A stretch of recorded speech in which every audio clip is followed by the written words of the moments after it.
Vous l'avez peut-être constaté en allant faire vos courses aujourd'hui dans un supermarché. Depuis ce matin, un étiquetage simplifié a fait son apparition sur les barquettes de viande vendues en libre service. Oui, ce nouvel affichage remplace les dénominations des muscles par des termes génériques comme steak, rôti ou pot-au-feu, assortis d'un classement par étoile. Un système censé faciliter le choix du consommateur. Denis Thibaudot et Margot Blanc-L'Oeil sont allés le vérifier.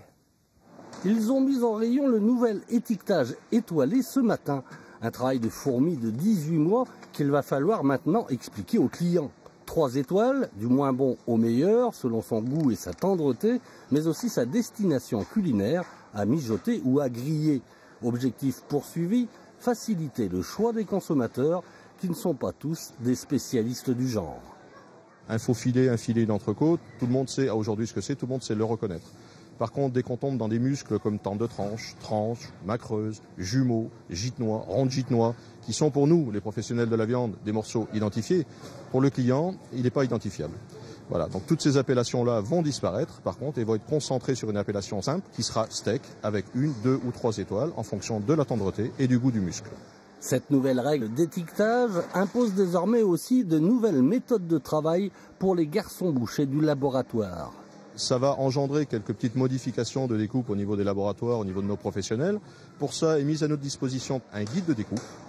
Il y a la photo du muscle qui apparaît et toutes les pièces découpées vont comporter 1, 2 ou 3 étoiles en fonction toujours pareil, de leur tendreté ou de leur goût. Reste à savoir comment vont réagir les clients face à ce nouvel étiquetage. De ce côté-là, les sentiments sont plutôt mitigés. Pour celui qui n'est pas trop connaisseur, ça peut être très bien. Celui qui est connaisseur, bon peut-être moins, mais celui qui n'est pas connaisseur, je pense que c'est une bonne chose. C'est pas quelque chose que je regarde vraiment en fait. Je regarde plutôt d'où vient la viande et puis la date de péremption, c'est tout. Je mange pas beaucoup de viande alors. J'en ai entendu parler, mais je n'ai pas encore pu le découvrir. C'est mitigé parce qu'on va pas savoir forcément ce que ça va être. Donc après voilà, si on n'y connaît pas grand-chose. Pour cela, on pourra toujours se rabattre sur les conseils de son boucher de quartier qui, lui, n'est pas soumis à ce nouvel étiquetage. Aurore Lenoir, bonsoir. Vous êtes présidente de l'association Instinct qui lutte contre la souffrance animale. Vous êtes également présidente de l'association OEDA, oui à l'étourdissement dans les abattoirs. On vous connaît car vous étiez à la tête du mouvement NARG qui, avec l'abandon du projet d'abattoir rituel à Guéret, a connu une première victoire au printemps dernier. Nous venons de voir un reportage sur l'étiquetage de la viande. C'est un sujet qui vous intéresse tout particulièrement. Est-ce que ce nouveau type d'étiquetage vous paraît être une avancée ou plutôt un recul ? Alors, l'OEDA se bat pour un étiquetage clair de la viande. Que les consommateurs sachent quel morceau de l'animal ils consomment, c'est très important, mais il me semble encore plus essentiel qu'ils sachent la manière dont l'animal est abattu.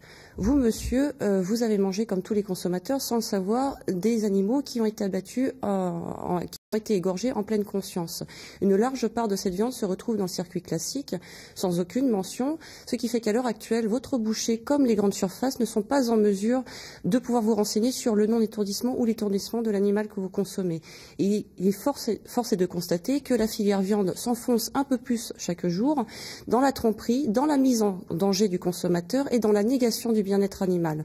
Donc je pose la question aujourd'hui, qui dirige la France ? Un gouvernement ou des industriels et des lobbies. Mais ce qui nous interpelle aussi également au-delà de la souffrance animale, c'est les graves dangers pour la santé des consommateurs et notamment pour les enfants. Alors votre nouveau combat est dirigé maintenant contre le projet de ferme des 1000 veaux à Saint-Martial-le-Vieux en Creuse, un projet qui vous semble totalement aberrant ? Oui, tout à fait. Si nous avons évité le pire à Guéret, l'horreur se profile effectivement sur le plateau de 1000 vaches, des veaux entassés dans des hangars, gavés au soja et au maïs OGM, qui seront abattus d'une manière effroyable.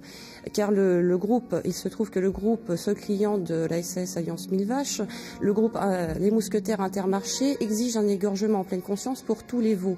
625 000 € de la poche des contribuables pour un outil intensif, à l'image des élevages industriels que l'on trouve en Bretagne et dont on connaît les ravages pour la santé comme pour l'environnement et le bien-être animal. Vous avez interpellé les mousquetaires et Jean Rosé. Tout à fait. Quelles réponses vous ont-ils donné par rapport à vos questions ? Est-ce qu'ils vous ont rassuré ?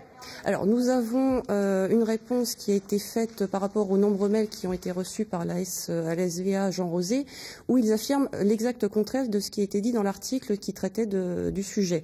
Donc le flou demeure total dans ce sujet. Visiblement, les principaux intéressés et les principaux dirigeants ne sont pas bien clair avec ce qu'il prévoit de faire.